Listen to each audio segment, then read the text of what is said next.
আসসালামু আলাইকুম সুপ্রিয় শিক্ষার্থীরা, আশা করি সবাই খুব ভালো আছো এবং বাসায় নিয়মিত পড়াশোনা করছো। তোমরা জানো আমরা তড়িৎ রসায়ন অধ্যায়টি আলোচনা করছি।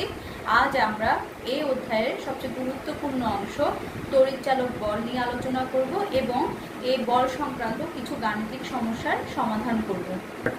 শিক্ষার্থীরা, তাহলে জেনে নেওয়া যাক শুরুতেই তড়িৎ চালক বল বা ইএমএফ, যাকে আমরা ইংরেজিতে বলি, অর্থাৎ ইলেকট্রোমোটিভ ফোর্স কাকে বলে বা তড়িৎ চালক বল বা ইএমএফ কি। সবাই এই অংশটি বা এই সংজ্ঞাটি খুব ভালোভাবে পড়বে।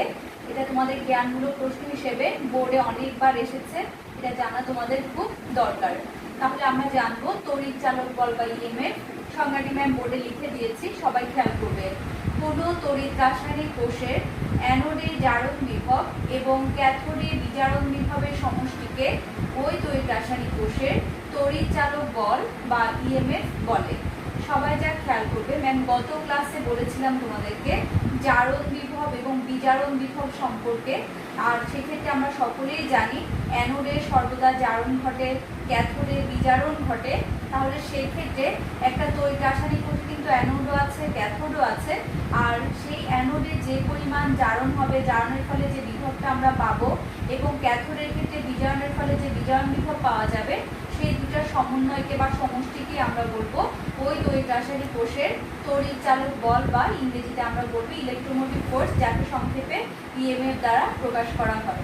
তাহলে কোনো তড়িৎ রাসায়নিক কোষের অ্যানোডের জারণ বিভব এবং ক্যাথোডের বিজারণ বিভবের সমষ্টিকে, সমষ্টি মানে যোগফল, সমষ্টিকে ওই কোষের তড়িৎ চালক বল বা ইএমএফ বলে। আর এই যে তড়িৎ চালক বল বা ইএমএফ, যেটা জানো তোমরা, এটাকে সাধারণত আমরা ইসেল দ্বারা প্রকাশ করি। ইসেল, সেলের বাংলা মিনিং হচ্ছে কোষ। কিন্তু যদি পরীক্ষায় তোমাদেরকে বলা হয় যে কোষের তড়িৎ চালক বল কত বা প্রমাণ অবস্থায় কোষ তড়িৎ চালক বলের মান কত, প্রমাণ অবস্থায় আমরা তড়িৎ চালক বলকে ইনর সেল দ্বারা প্রকাশ করে থাকি। সবাই যেটা খেয়াল করবে, সাধারণত প্রমাণ অবস্থার কথাটা বললে তখন কিন্তু আমরা ইনর সেল দ্বারা প্রকাশ করব, বা এমনিতে তোমাদেরকে তড়িৎ চালক বলের বিষয় দিয়ে বললে। কিন্তু এই জিনিসটিও আমরা ব্যবহার করব সেই ক্ষেত্রে যদি যে তড়িৎ রাসায়নিক কোষের যে বিষয়টি আছে, তার ক্ষেত্রে যে তড়িৎ বিশ্লেষ্য দ্রবণদ্বয় আছে, তাদের যদি ঘনমাত্রার বিষয়াদি থাকে, আমরা দেখাবো সেক্ষেত্রে, সেটাও একটা বিষয়, একটা আলোচনা আছে। তখন আমরা তড়িৎ চালক বল ইসেল দ্বারা প্রকাশ করি। সাধারণ অর্থে যদি শুধুমাত্র জারণ বিভব এবং বিজারণ বিভব দেওয়া থাকে, তখন প্রমাণ অবস্থায় তড়িৎ চালক বল নির্ণয় করার ক্ষেত্রে আমরা ইনর সেল দ্বারা তড়িৎ চালক বলকে প্রকাশ করে থাকি। তাহলে শিক্ষার্থীরা, প্রমাণ অবস্থায় যে তড়িৎ চালক বলের বিষয়টি ম্যাম তোমাদেরকে বললাম, আমরা সংখ্যা অনুসারে লিখতে পারি ইনর সেল ইকুয়ালস টু অ্যানোডে জারণ বিভব প্লাস ক্যাথোডে বিজারণ বিভব, কারণ এই দুটি সমষ্টিকে আমরা বলছি তড়িৎ চালক বল। তোমাদেরকে গত ক্লাসে একক তড়িৎদ্বার বিভব পড়ানোর সময় ম্যাম একটি কথা বলেছিলাম। সেক্ষেত্রে বলা ছিল যে কোনো একটি তড়িৎদ্বার যদি তাকে আমরা অ্যানোড হিসেবে ব্যবহার করি, সেক্ষেত্রে তার জারণ ক্রিয়ার ফলে আমরা যে বিভব পাবো, যদি তাকে আমরা ক্যাথোড হিসেবে ব্যবহার করি, সেক্ষেত্রে তার ক্ষেত্রে কিন্তু আমরা বিজারণ বিভব পাবো। আর এই ক্ষেত্রে জারণ বিভবের মান ওই তড়িৎদ্বারের ক্ষেত্রে যা পাওয়া যাবে, বিজারণ বিভবের মানও কিন্তু একই রকমই পাওয়া যাবে, কিন্তু চিহ্ন হবে বিপরীত। এই কথাটি বলার কারণ হচ্ছে, ম্যাম এখানে যে ইকুয়েশনটি অলরেডি লিখেছি, অ্যানোডে জারণ বিভব প্লাস ক্যাথোডে বিজারণ বিভব, আমরা অনেক ক্ষেত্রে দেখতে পাই আমাদের বোর্ডে যে কোয়েশ্চেনের মধ্যে ম্যাথগুলো দেওয়া থাকে, অনেকেই দেখা যায় কি যে অনেক সময় আমরা যেটা দেখি কোয়েশ্চেনের দুটি তড়িৎদ্বারেরই জারণ বিভব থাকতে পারে, আবার অনেক সময় দেখা যায় দুটি তড়িৎদ্বারেরই বিজারণ বিভবও থাকতে পারে।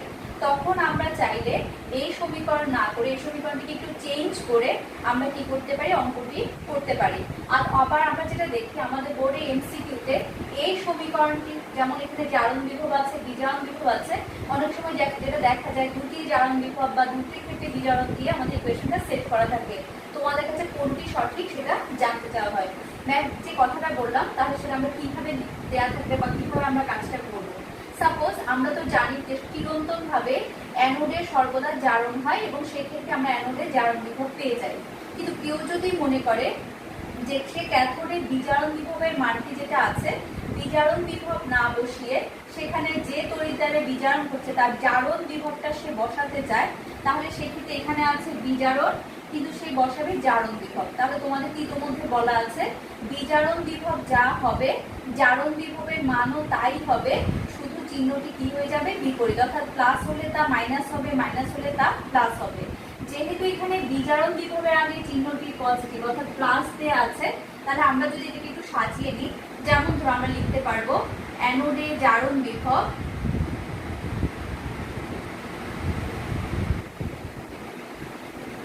তাহলে প্লাসের জায়গায় আমরা লিখবো মাইনাস, এবং ক্যাথোডে তাহলে কি আর বিজারণ বিভব থাকবে? অবশ্যই না। ক্যাথোডে তাহলে আমরা লিখবো ক্যাথোডে জারণ বিভব।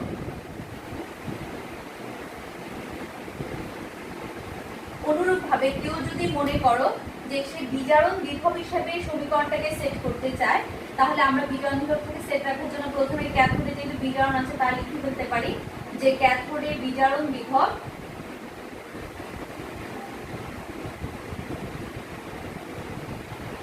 তাহলে নিশ্চিতভাবে অ্যানোডে তো আমরা এখন জারণ বিভব যদিও আমরা জানি বিজারণটা লিখতে চাই, তাহলে অ্যানোডের আগে এখানে কিছু নাই মানে হচ্ছে চিহ্নটা অবশ্যই পজিটিভ। আমরা তাহলে কি দিয়ে লিখবো আশা করি সবাই বুঝতে পারছো, তা হবে নেগেটিভ চিহ্ন, এবং আমরা তখন লিখবো অ্যানোডে বিজারণ বিভব।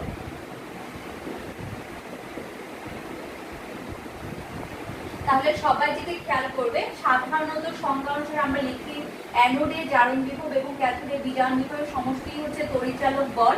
আর সেই ক্ষেত্রে কেউ যদি মনে করো দুটাকে তোমরা জারণ কন্ডিশনে লিখবে, তাহলে অ্যানোডে তো জারণ বিভব আছে, ক্যাথোডের মানটিকে বিজারণটিকে জারণ করতে গেলে যেহেতু চিহ্ন প্লাস আছে আমরা মাইনাস দিয়ে লিখবো।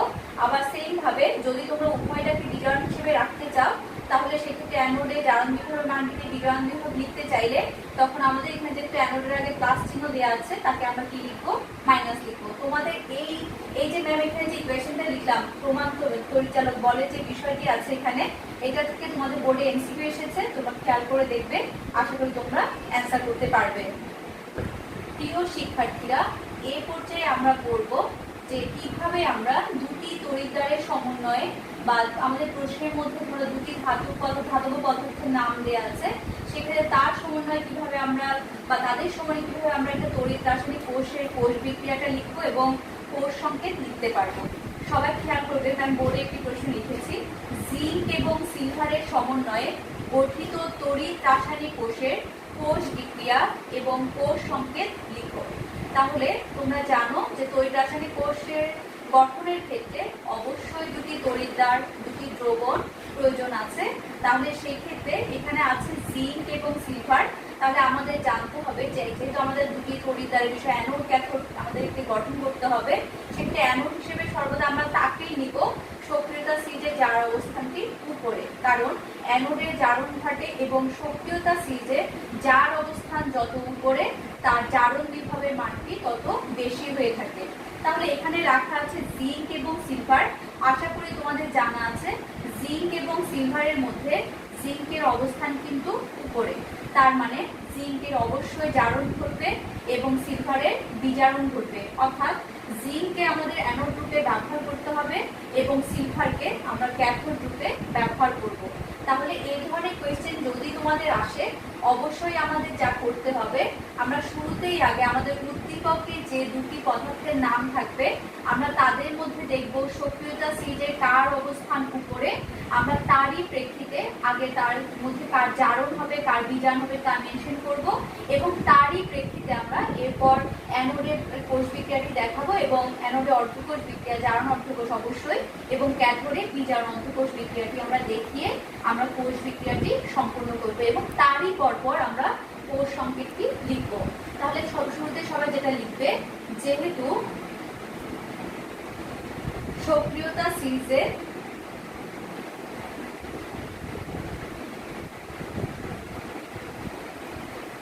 জিঙ্কের অবস্থান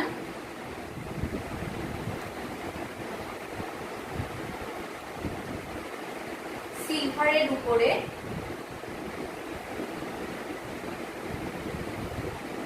তাই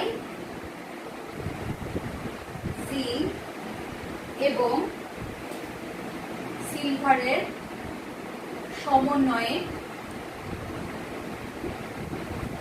গঠিত তড়িৎ রাসায়নিক কোষে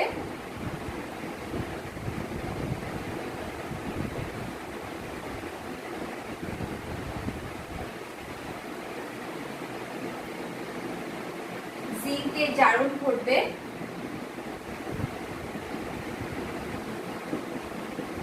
এবং সিলভারের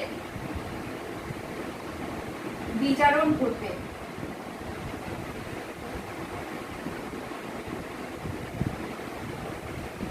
তাহলে আশা করি তোমরা বুঝতে পেরেছো বিষয়টি।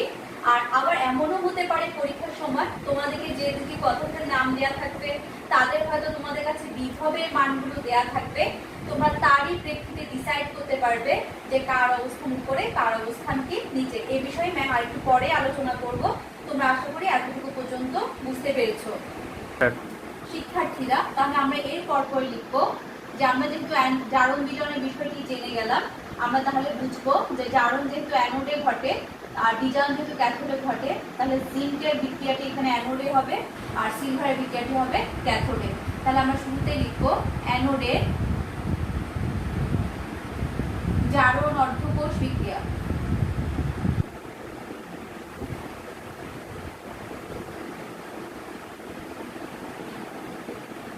তাহলে সেই ক্ষেত্রে তোমরা জানো যে তোমাদেরকে একটু সহজ নিয়ম বলি যে জারণের ক্ষেত্রে তোমরা জানো আগে তড়িৎদ্বার পরে দ্রবণ ব্যবহৃত হয়, আর বিজারণের ক্ষেত্রে আগে দ্রবণ পরে তড়িৎদ্বার। তাহলে আমরা জারণ বিক্রিয়ার সময় যেহেতু এখানে জিঙ্কের বিষয়ে উল্লেখ করলাম, তাহলে অবশ্যই আগে তড়িৎদ্বার পরে হয় অবশ্যই সবসময় দ্রবণ। তোমরা জানো জিঙ্কের যোজনী 2, আমাদেরকে অবশ্যই উপরে 2+ লিখতে হয়। যেহেতু এখানে কোনো দ্রবণের স্পেসিফিক নাম উল্লেখ নেই, তাই আমরা এখানে জিঙ্ক আয়ন হিসেবে রাখলাম। তাহলে জিঙ্ক থেকে হয়ে যাচ্ছে জিঙ্ক 2+। তাহলে জিঙ্কের এখানে তোমরা জানো জারণ সংখ্যার মানটি হচ্ছে 0, ছিল 0 হয়ে গেল 2, বাড়লে অবশ্যই জারণ। আর জারণে সবসময় ইলেকট্রনের ত্যাগ হয়। হয় তোমরা এখানে যে ডিফারেন্স হচ্ছে 2, তোমরা এখানে -2 ইলেকট্রন লিখতে পারো, অথবা ডান পাশে গিয়ে +2 ইলেকট্রনও লিখতে পারবে। তাহলে আমরা যদি লিখি -2 ইলেকট্রন, অর্থাৎ জিঙ্কের এই বিক্রিয়াটি এখানে সংঘটিত হবে। এরপর আমরা লিখবো ক্যাথোডে বিজারণ অর্ধকোষ বিক্রিয়া।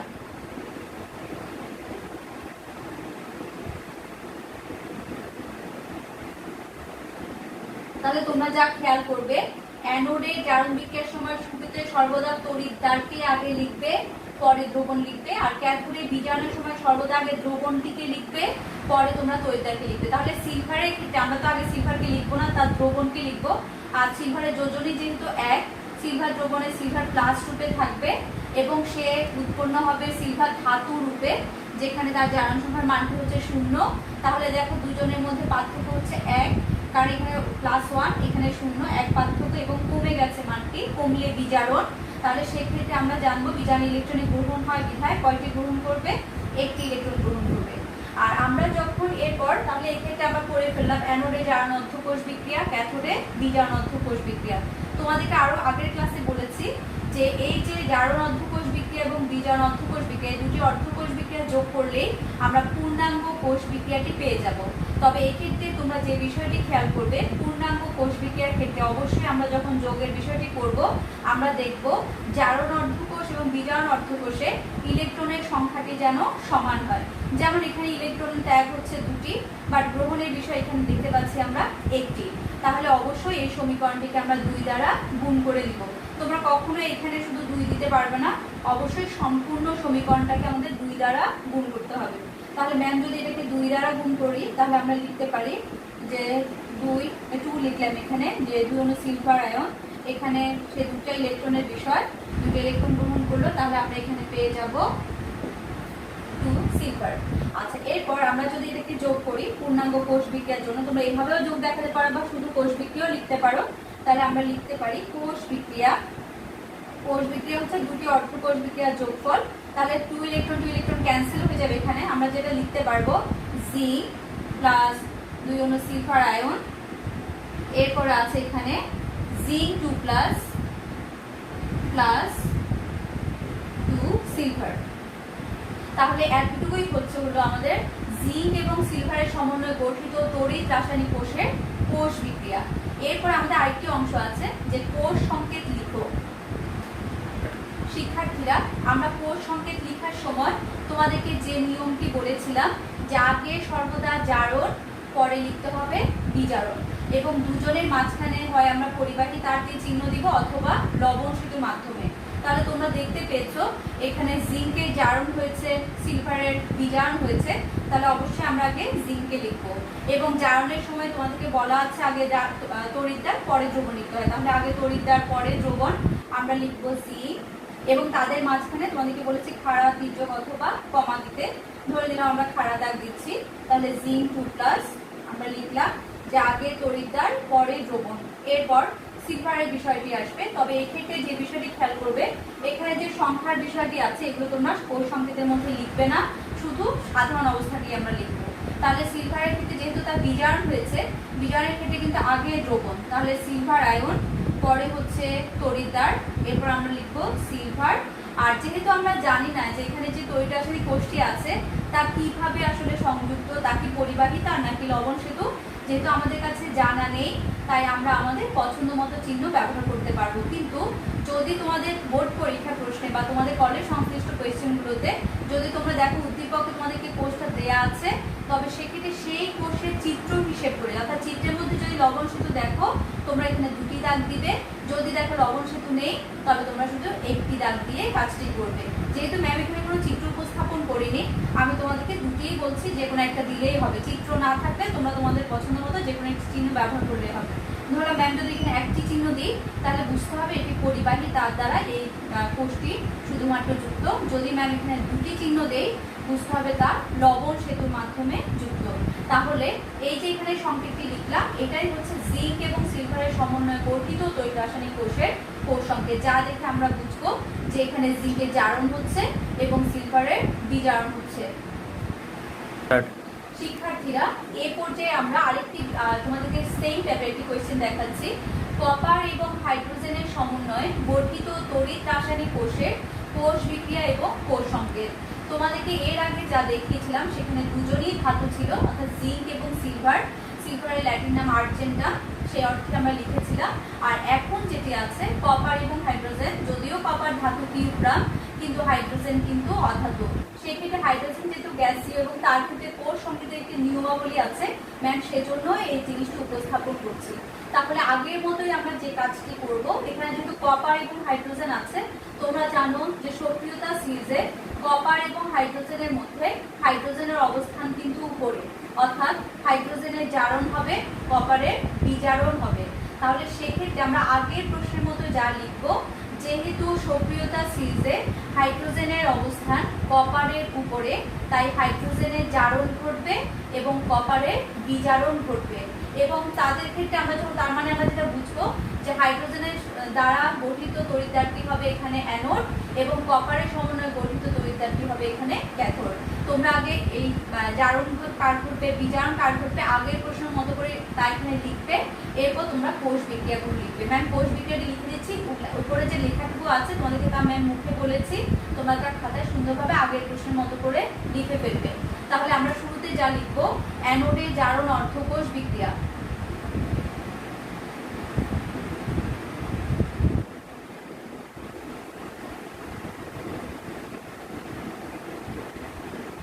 তাহলে অ্যানোড হিসেবে আমরা যাকে ব্যবহার করছি এখানে হাইড্রোজেনকে, তাহলে হাইড্রোজেন অবশ্যই তোমাদেরকে যা মাথায় রাখতে হবে, জারণের ক্ষেত্রে বলেছিলাম তোমাদের সহজ করে জানার জন্য আগে তড়িৎদ্বার পরে দ্রবণ, তাহলে হাইড্রোজেনকে আমরা লিখলাম হাইড্রোজেন, কিন্তু সেই দ্রবণে অবশ্যই হাইড্রোজেন আয়ন রূপে থাকে। তাহলে এই ক্ষেত্রে তোমাদেরকে আশা করি তোমরা জারণ বিজারণে জেনেছো যা, যে উভয় পক্ষ সমানের কিছু বিষয়াদি আছে। আমরা যখন এই ধরনের বিক্রিয়াগুলো করবো তাহলে এখানে হাইড্রোজেন পরমাণু আছে 2টি, বাট এখানে আছে 1টি, তাহলে আমাদের উভয় পক্ষ সমানের ক্ষেত্রে যা খেয়াল করতে হবে, অবশ্যই বাইরে আমরা এখানে 2 দিব, কখনো এখানে তোমরা 2 ব্যবহার করতে পারবে না। তাহলে হাইড্রোজেনের জারণ সংখ্যা হচ্ছে 0 এখানে, আর এখানে 1টি হাইড্রোজেনের জন্য মানটি হচ্ছে +1, 2টি হাইড্রোজেনের জন্য মানটি হচ্ছে +2। তাহলে দেখো মানটি বেড়ে গেল, বাড়া মানেই হচ্ছে জারণ, আর জারণের সর্বদা ইলেকট্রনের ত্যাগ হয়। তাহলে দেখো তাদের মধ্যে পার্থক্যের পরিমাণ হচ্ছে 2টি, তাহলে আমরা বলবো যে হাইড্রোজেন এখানে 2টি ইলেকট্রন কি করছে, ত্যাগ করছে। তোমরা চাইলে এখানে -2 ইলেকট্রনও লিখতে পারো, অথবা এখানে গিয়ে +2 ইলেকট্রনও লিখতে পারবে। আশা করি সবাই বুঝেছো। হাইড্রোজেন 2টি ছিল দেখে ম্যাম এখানে বাইরে 2 দিলাম, এরপর জারণ সংখ্যার হিসেবটি এখানে করলাম। এরপরে আমরা লিখবো ক্যাথোডের বিজারণ অর্থ কোষ বিক্রিয়া।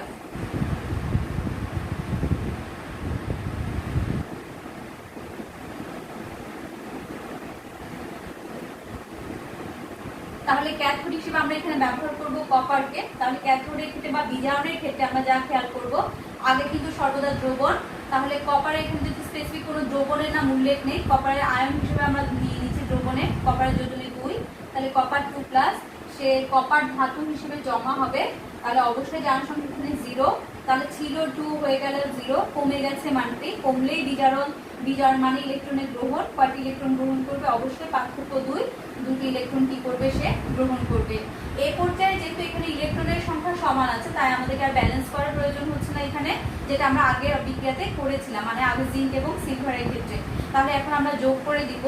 যোগ করলে আমরা পেয়ে যাব পূর্ণাঙ্গ কোষ বিক্রিয়া। কোষ বিক্রিয়ার ক্ষেত্রে এখানে 2 ইলেকট্রন ক্যান্সেল হয়ে যাচ্ছে। তাহলে আমরা যা দেখতে পাবো, hydrogen plus copper 2+, 2 hydrogen ion plus copper. তাহলে এটা হচ্ছে কপার এবং হাইড্রোজেনের সমন্বয়ে গঠিত তড়িৎ রাসায়নিক কোষের কোষ বিক্রিয়া। শিক্ষার্থীরা, এই পর্যায়ে আমরা লিখবো কোষ সংকেত। তাহলে কোষ সংকেতের মতো আগের মতোই তোমরা আশা করি জানো যে আগে আমরা জারণ লিখবো, পরে বিজারণ লিখবো। তাহলে এখানে জারণ কিন্তু হাইড্রোজেনের হয়েছে, তাহলে আমরা শুরুতে এটা লিখবো আগে তড়িৎদ্বার, পরে দ্রবণ। যেহেতু এখানে 2 আছে, তোমাদের ইতিমধ্যে বলা আছে বাইরের যে সংখ্যাগুলো থাকবে তোমরা তা লিখবে না। তাহলে সেক্ষেত্রে আমরা লিখলাম হাইড্রোজেন আয়ন। তাহলে অবশ্যই এখানে মাঝখানে খাড়া দাগ বা তির্যক দাগ, ম্যাম এর আগে থেকে খাড়া দাগ ব্যবহার করেছিলাম, তারপর এখন আমরা তির্যক দিয়ে লিখছি এখানে, তোমাদের ইচ্ছা তোমরা যেটা ব্যবহার করো। তাহলে সেক্ষেত্রে যেহেতু এটা গ্যাসীয় তড়িৎদ্বার, তোমাদেরকে বলা আছে গ্যাসীয় তড়িৎদ্বারের সময় অবশ্যই আমাদেরকে প্লাটিনাম বা গোল্ডকে নিষ্ক্রিয় ধাতু হিসেবে ব্যবহার করতে হবে। তাহলে আমরা কিন্তু তার গ্যাসের সাথেই লিখবো, এখানে আমরা লিখবো প্লাটিনাম। এরপর বিজারণ ঘটেছে তার কপারের, তাহলে সেক্ষেত্রে আগে দ্রবণ, পরে হচ্ছে তড়িৎদ্বার আমরা লিখলাম, এবং দুজনের মাঝখানে হয় আমরা একটি দাগ দিব বা দুটি দাগ, কারণ এখানে কোনো কিছু মেনশন করা নেই, আমরা এখানে দুটি দাগ দিই। তাহলে সেক্ষেত্রে লবণ সেতুকে এখানে বোঝাচ্ছে। তাহলে সেক্ষেত্রে খেয়াল করবে কপার এবং হাইড্রোজেনের সমন্বয়ে গঠিত যে তড়িৎ রাসায়নিক কোষ আছে তাদের কোষ সংকেত হচ্ছে এটি। এখানে আমি প্লাটিনামটি ব্যবহার করেছি। যদি এমন হতো এটা জিঙ্ক এবং হাইড্রোজেনের সমন্বয়ে গঠিত, তখন কিন্তু জিঙ্কের অবস্থান উপরে, সেক্ষেত্রে হাইড্রোজেনের কিন্তু বিজারণ হতো, তখন এই জিনিসটি কিন্তু আমরা পরে বসাতাম এবং হাইড্রোজেন গ্যাসের সাথে কিন্তু তোমাদেরকে তা লিখতে হতো। আচ্ছা, মানে প্লাটিনামের বিষয়টি সবাই বিষয়টি খেয়াল করবে। গ্যাসীয় তড়িৎদ্বারের ক্ষেত্রে অবশ্যই কোষ সংকেত লেখার সময় অবশ্যই আমাদেরকে প্লাটিনাম বা গোল্ডকে লিখতে হবে। আচ্ছা, প্রিয় শিক্ষার্থীরা, এই পর্যায়ে আমরা কিছু তোমাদের যে তড়িৎদ্বারগুলো বোর্ড পরীক্ষা আসে সেই ধরনের কিছু ধাতব পদার্থের আমরা জারণ বিভবের মান এখানে বোর্ডে উপস্থাপন করেছি ম্যাম। আমরা এগুলো একটু যদি শিখে নিতে পারো তো ভালো। স্পেশালি জিঙ্ক, কপার, আয়রন এগুলো কমনলি থাকে তোমাদের বোর্ড পরীক্ষায়। তোমরা যদি এগুলো শিখে নিতে পারো ভালো হয়। যারা পারবে না তারা তো না শেখার কিছু নাই, তারপরেও আমি বলবো অন্য কিছু পারো না পারো জিঙ্ক, কপার, আয়রনের যে বিষয়টি আছে তা তোমরা একটু জেনে নেবে। আচ্ছা, তাহলে সেই ক্ষেত্রে ম্যাম এখানে দেখাচ্ছে, এখানে জারণ বিভবের মান যেহেতু বলেছি, দেখো আগে তড়িৎদ্বার, পরে দ্রবণ দেওয়া আছে সবগুলোর ক্ষেত্রে, আর ইনর দ্বার এখানে আমরা বিভবকে নির্দেশ করছি।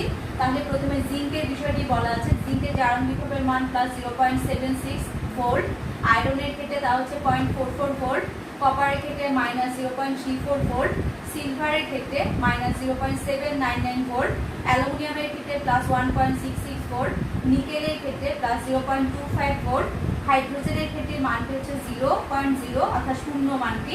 কেন তা শূন্য তা আমরা আরো পরে ক্লাসে জানবো।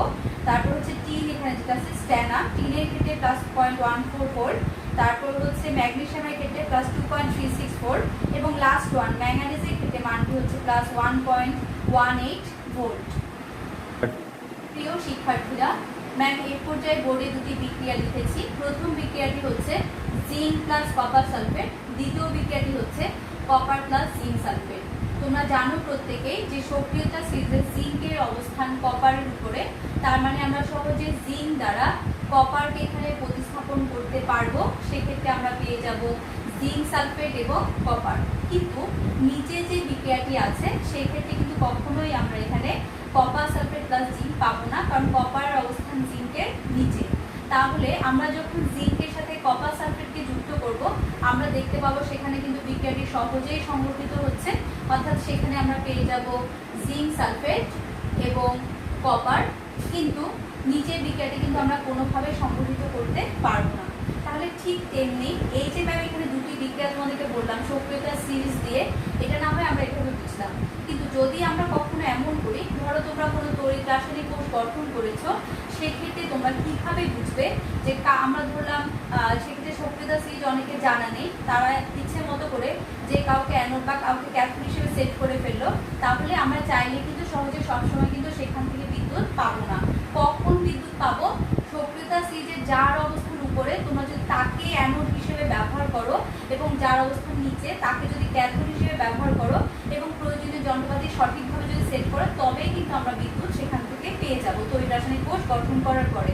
কিন্তু সক্রিয়তা সিরিজে যার অবস্থান নিচে তাকে দিয়ে যদি তোমরা অ্যানোড হিসেবে তাকে যদি উপস্থাপন করো এবং অন্যটিকে যদি ক্যাথোড হিসেবে সেট করে তোমরা তড়িৎ রাসায়নিক কোষ গঠন করতে চাও, কখনোই কিন্তু সেক্ষেত্রে সেই তড়িৎ রাসায়নিক কোষ থেকে আমরা কিন্তু বিদ্যুৎ পাবো না। তাহলে আমরা কিভাবে বুঝতে পারবো যে আমরা ধরলাম আমরা দুটি তড়িৎ দ্বারা সমন্বয় কোষ গঠন করে ফেললাম, আমরা কিভাবে বুঝবো সেই তড়িৎ কোষটি থেকে আসলে আমরা কতটুকু বিদ্যুৎ পাবো বা আদৌ সেই বিক্রিয়াটি স্বতঃস্ফূর্তভাবে ঘটবে কিনা? অর্থাৎ সেকে স্বতঃস্ফূর্ত বলতে আমরা বুঝি সেখানে নিজে নিজে বিক্রিয়াটা আসলে সেখানে ঘটতে পারবে কিনা, বাইরের কোনো আসলে সংস্পর্শ বা বাইরের কোনো চাপ তাপ ছাড়া আমরা বিক্রিয়াটি করাতে পারবো কিনা। আর এই প্রেক্ষিতে ম্যাম একটি প্রশ্ন এখানে বলবো যে কিছুক্ষণ আগে আজকের ক্লাসের শুরুতে তোমাদেরকে তড়িৎ চালক বল বলেছিলাম, আমরা সেই তড়িৎ চালক বল প্রত্যেকটি তড়িৎ রাসায়নিক কোষ থেকে মান পেয়ে যাব এবং সেই তড়িৎ চালক বলের মান থেকে আমরা ডিসাইড করতে পারবো যে আসলে একটি তড়িৎ রাসায়নিক কোষের যে কোষ বিক্রিয়াগুলো আছে তারা স্বতঃস্ফূর্তভাবে ঘটছে নাকি ঘটবে না, নাকি সেখানে আদৌ কোনো আমরা আসলে বিদ্যুৎ পাবোই না। এবং এই ক্ষেত্রে আমাদেরকে তিনটি শর্ত জানতে হবে যে আসলে কোনো তড়িৎ রাসায়নিক কোষ বিক্রিয়া কখন আসলে স্বতঃস্ফূর্তভাবে ঘটে, এবং তা আমরা জানবো কার থেকে? আমরা প্রমাণ তড়িৎচালক বল অর্থাৎ তড়িৎচালক বলের যে মান আছে তা থেকে জানতে পারবো। তাহলে এই পর্যায়ে আমরা একটি প্রশ্ন করব, শিক্ষার্থীরা তড়িৎ রাসায়নিক কোষ বিক্রিয়া স্বতঃস্ফূর্তভাবে ঘটার শর্তগুলো কি কি তোমাদের ইতিমধ্যে বলেছি, তা আমরা তড়িৎ চালক বল থেকে নির্ণয় করতে পারবো। কিভাবে? তোমাদেরকে মোট তিনটি শর্ত পালন করতে হবে। শিক্ষার্থীরা তিনটি শর্তের প্রথমটি হলো, যদি কোনো তড়িৎ রাসায়নিক কোষের ইনর সেল অর্থাৎ তড়িৎচালক বলের মান গ্রেটার দেন 0 অর্থাৎ শূন্যের চেয়ে বড়, বা যদি তোমরা যারা বুঝতে পারো না বড় ছোট অর্থাৎ ধনাত্মক যদি হয়, শূন্যের চেয়ে বড় মানে ধনাত্মক হয়, তবে ওই কোষ বিক্রিয়া স্বতঃস্ফূর্তভাবে ঘটবে, অর্থাৎ সেখান থেকে আমরা সহজেই বিদ্যুৎ পেয়ে যাব। কখন হবে তা?